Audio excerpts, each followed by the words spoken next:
Binigyang pugay ni Pangulong Duterte ang mga Marines na nagbawis ng kanilang buhay sa bakbakan sa Marawi City. Hiling naman ng ilang kaanak ng mga nasawi matapos na ang gyera. Nakatutok si Tricia Zafra.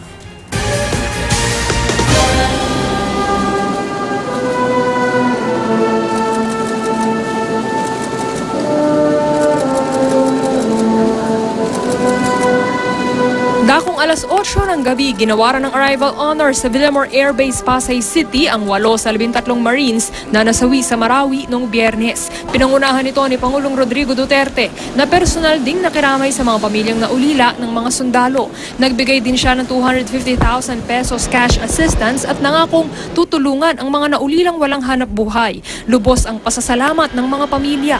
Nagluluksa man, may halo ring galak dahil alam nilang bayaning namatay ang kanilang mga kaanak. Tulad ng mga magulang ni First Lieutenant Frederick Sabellano, ang commander ng 37th Marine Company ng Marine Battalion Landing Brigade 7 na nakadiskubre ng halos 80 milyong pisong cash at tseke sa kuta di umano ng Maute Group. Bago siya namatay nga, naiangat nga yung ang Marines kasi pagkakita niya ng 52.2 million, he did not get any single centavo. I'm very proud of him. The legacy na iniwan niya para sa mga kabataan, sa Pilipino. Nanguulila naman ngayon si Jasmine kay Private First Class Hener Tinangag. Nagpaplano na raw sana silang magpakasal. Araw-araw din daw hinahanap ng kanilang 2 taong gulang na anak ang ama. Yun nga eh. Lagi niyang sinasabi yung papa.